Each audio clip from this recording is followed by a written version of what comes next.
Looking at one of the uses of AI, which definitely terrifies me, is warfare and weaponry, and because I think AI in medicine, great, that's one of the good uses of AI so far, but in weaponry, it has got limitless applications, and it just removes that humanity from warfare. Yes, I agree totally. It's one of those moral minefields that AI produces. One example is what we call lethal autonomous weapons systems, LAWS, laws. These are machines that are programmed to identify and attack targets without any human intervention. And we've got governments now in the UK, as well as the US, China, India, Australia, I think South Korea, all developing or researching these AI-powered autonomous weapons. And some are spending big in the belief that they'll recoup their costs because they won't have to pay soldiers in the future.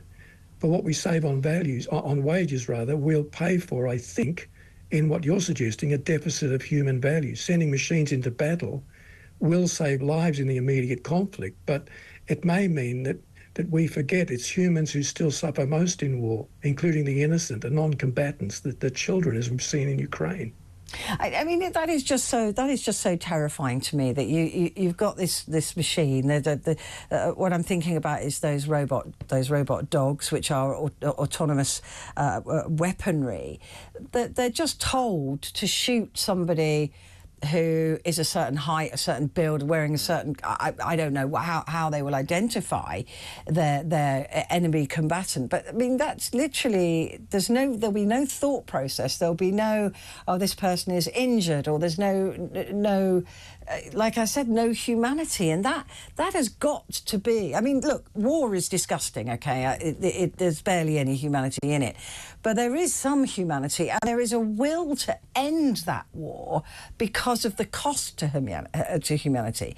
But if we've got a situation where there's no direct cost to humanity, these wars just go on and on forever. And as you said, it's the innocent people that will die in the surrounding of those two weapons dogs fighting each other.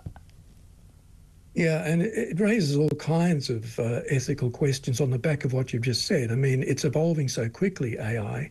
How do we keep it accountable? How do we know exactly what it's up to at any given time, especially when it's released into weaponry, not just drones, but tanks and submarines and ships, all unmanned? Will machines mistake civilians for enemy fighters, especially at a time when our battles are being fought in urban centres? Will weapons develop, because we develop weapons to stay ahead of the competition, will we end up with a new global arms race, a new form of naturally assured destruction? So if AI learns through network connections, which it does, what's to stop it from getting into the control systems of nuclear missiles?